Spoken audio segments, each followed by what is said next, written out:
joining us to discuss the growing public concern over these bills is the co-convener, Center for Liberty, Raphael Adebayo.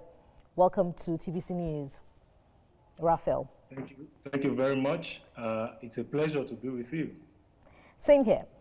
Now, the dilemma following these bills and, of course, the newly amended NBC Code is an agreement of values. Perhaps better put, it is who determines what is prejudicial and who determines what is positive culture according to the amended NBC Code. How do you suggest we manipulate or maneuver this dilemma? Thank you very much. First, let me thank our National Assembly for putting the interest of Nigerians first.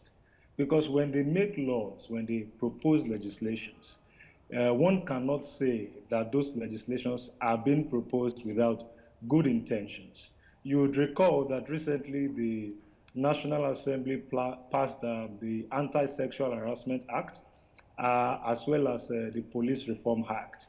And so it is on this basis that we at Center for Liberty believe that the Protection from Internet Falsehoods and Manipulation Bill, as well as the hate speech bill, as it is known among most Nigerians, are going to prove antithetical to what can be described as the antecedent of the Ninth National Assembly. What do I mean? The two bills currently on the floor of the Nigerian Senate are starkly undemocratic. They will prove to further shrink our already shrinking civic space. They will constitute a direct threat to the freedom of expression of Nigerians. And as such, the good intention behind the bill must be taken a little further to include the sensitivities and sensibilities of the diversity of the Nigerian people. To start with, the social media bill is not a bill that can be said to fit the Nigerian condition because it was lifted from Singapore. And putting it into context, Singapore is a country that has a population which is less than half the population of Lagos State. So we are talking about a Nigeria that has a population of over 200 million people. And so in legislating bills that should serve democratic intentions, our lawmakers have to be sensitive to the fact that Nigeria has over 300 ethnic groups, over 500 languages.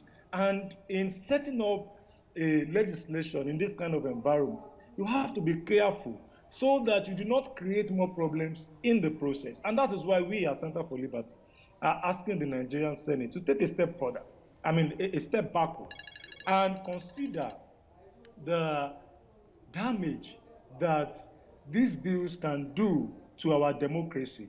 We are talking about bills that cannot even protect the interest of the current lawmakers should they become ordinary citizens tomorrow. And so we have been in touch about protecting interests, Raphael. Let's put a bit more context to the discussion. Going back to the incident that triggered, these reactions and counter-reactions in the first place, the comments made by the CBN man, Obadiah Melafia. How do you think government ought to have handled the revelations he made? Thank you very much. The truth is, we cannot become intolerant of dissenting views. We cannot, as a democratic country, begin to cherry pick which kind of opinion we want to run with and the kinds that we want to hit the hammer on. In a democratic society, which Nigeria is and has been for the past 20 years, you cannot persecute citizens for expressing their opinions. And that is simply what we are saying about the social media bill and the hate speech bill. What the government can do as the director of this ship that all Nigerians are on is to foster an atmosphere that encourages conversation, an atmosphere that encourages civil discussions, an atmosphere that encourages citizens' right to freely express themselves. The government cannot, because it is not happy with a certain opinion, decide to use the hammer on whoever is expressing such opinion. All That would right, be Raphael completely. Adebayo, we hope that your views are as clear as possible on this matter for all concerned. Thank you for your comments on TVC News. The Minister of